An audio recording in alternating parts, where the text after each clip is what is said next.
नमस्कार everyone, welcome to my channel. मैं हूं सुरजीत परमार। देखिए, भारत के पास फाइटर जेट्स है, मिसाइल्स है, रडार्स हैं, लेकिन एक ऐसी टेक्नोलॉजी जहां भारत आज भी दुनिया के कुछ चुनिंदा देशों पर निर्भर है, वो नहीं है फाइटर जेट इंजन। और अब इसी इंजन टेक्नोलॉजी को लेकर भारत से एक बहुत बड़ी खबर सामने आई है। रोल्स रॉयस और रिलायंस इंडस्ट्रीज ने एक स्ट्रेटेजिक पार्टनरशिप का ऐलान किया है, जिसका कनेक्शन सीधे भारत के फ्यूचर 5th जनरेशन फाइटर एमका से है। ये खबर सिर्फ इसलिए बड़ी नहीं है कि भारत में एक नया फाइटर इंजन बनने जा रहा है। असली सवाल है कि क्या इस बार भारत को सिर्फ इंजन मिलेगा या उस इंजन के पीछे की टेक्नोलॉजी भी। क्योंकि अगर भारत ने इस बार टेक्नोलॉजी पर वास्तविक पकड़ बना ली तो बात सिर्फ एमका तक सीमित नहीं रहेगी। ये भारत की पूरी एरोस्पेस इंडस्ट्री की दिशा बदल सकती है। लेकिन क्या रोल्स रॉयस ही भारत के लिए इस गेम का सबसे बड़ा आंसर है? क्योंकि दूसरी तरफ फ्रांस की साफरान भी इस रेस में है। तो आज पॉइंट टू पॉइंट समझते हैं कि आखिर ये पार्टनरशिप है क्या, भारत को इससे क्या मिलेगा, रोल्स रॉयस और साफरान में असली मुकाबला क्या है, और सबसे बड़ा सवाल, क्या भारत आखिरकार फाइटर इंजन टेक्नोलॉजी में आत्मनिर्भर हो पाएगा? 14 अगस्त 2026 को रिलायंस इंडस्ट्रीज और रोल्स रॉयस ने भारत के एमका प्रोग्राम के लिए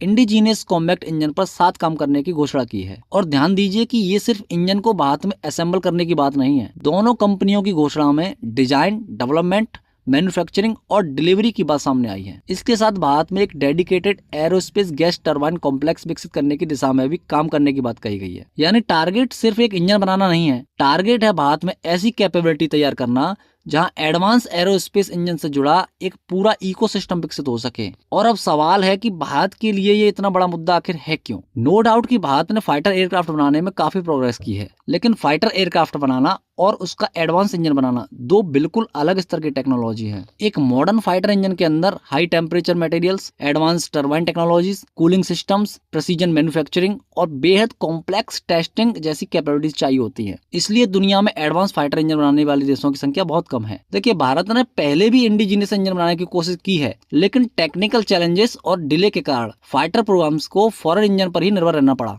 और अब जब भारत एमका जैसे 5th जनरेशन स्टेल्थ फाइटर की तरफ बढ़ रहा है तो इंजन का सवाल और भी महत्वपूर्ण हो जाता है। क्योंकि अगर एयरक्राफ्ट अपना है लेकिन उसकी सबसे क्रिटिकल टेक्नोलॉजीज के लिए आपको बार बार बाहर देखना पड़े तो वो स्ट्रेटेजिक ऑटोनॉमी अधूरी रह जाती है। और यही एमका की असली कहानी शुरू होती है। एमका यानी advance medium combat aircraft, Bharat का future 5th generation stealth fighter jet. आप एमका को सिर्फ एक फाइटर जेट मत समझिए, इसके साथ स्टेल्थ, वेपन्स, सेंसर्स और प्रपल्सन जैसी कई एडवांस टेक्नोलॉजीज जुड़ी हुई हैं। और इनमें सबसे कठिन चैलेंजेस में से एक है एक powerful indigenous fighter jet engine. इसलिए भारत के लिए सवाल सिर्फ ये नहीं है कि एमका कब उड़ान भरेगा, बल्कि सवाल ये भी है कि एमका को ताकत देने वाली इंजन टेक्नोलॉजी भारत खुद से कब हासिल करेगा। और यहीं रोल्स रॉयस की एंट्री महत्वपूर्ण हो जाती है, क्योंकि पिछले कुछ समय से रोल्स रॉयस की तरफ से भारत के साथ एडवांस फाइटर इंजन टेक्नोलॉजी पर काम करने की पेशकश की चर्चा होती रही है। और अब रिलायंस के साथ ये पार्टनरशिप सामने आ गई है। लेकिन यहाँ कहानी का सबसे महत्वपूर्ण हिस्सा भी बाकी है। देखिए, किसी फॉरेन कंपनी के साथ मिलकर भारत में इंजन बनाना एक बड़ी उपलब्धि है,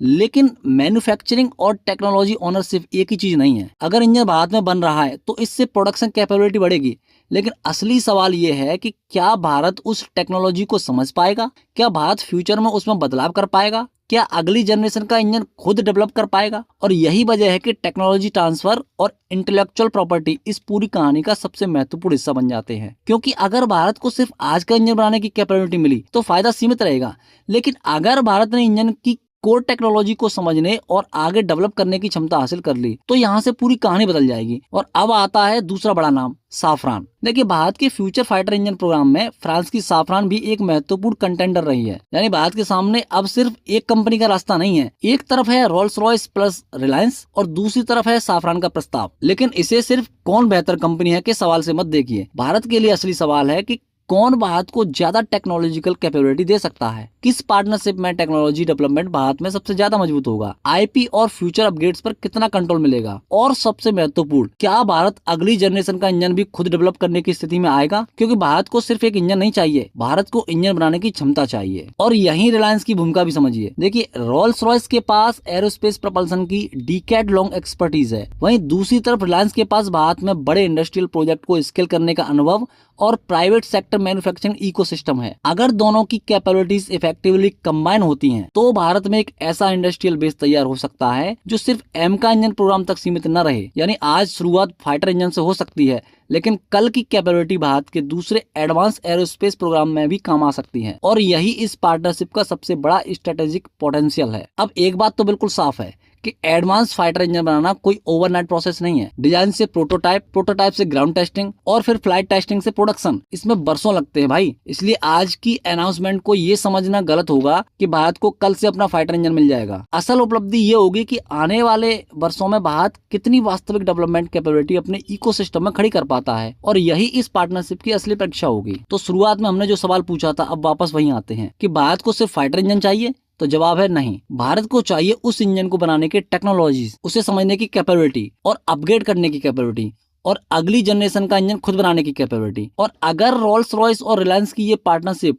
भारत को उस टेक्नोलॉजी पर वास्तविक पकड़ दिलाने में सफल होती है, तो एमका सिर्फ भारत का अगला फाइटर एयरक्राफ्ट नहीं होगा, बल्कि ये भारत की फाइटर इंजन जर्नी का टर्निंग पॉइंट बन सकता है। और शायद आने वाले समय में सबसे बड़ी खबर ये नहीं होगी कि भारत ने अपना फाइटर इंजन बना लिया, बल्कि ये होगी कि भारत अब अगली जनरेशन का फाइटर इंजन खुद बना सकता है। और एक सवाल आपके लिए छोड़कर जा रहा हूँ, क्या भारत को इस बार सिर्फ फाइटर इंजन बनाना चाहिए, या ऐसी टेक्नोलॉजी हासिल करनी चाहिए जिससे अगली बार हमें किसी के सामने टेक्नोलॉजीज के लिए डिपेंड न रहना पड़े? और अगर आप चाहते हैं कि ऐसी बड़ी डिफेंस स्टोरीज में सिर्फ हेडलाइन नहीं, बल्कि उसके पीछे का पूरा स्ट्रेटेजिक गेम आपके सामने आए, तो चैनल को सब्सक्राइब करके हमारे साथ जुड़े रहिए। Thanks for watching, God bless you all. मिलते हैं अगले वीडियो में। नमस्कार, जय हिंद।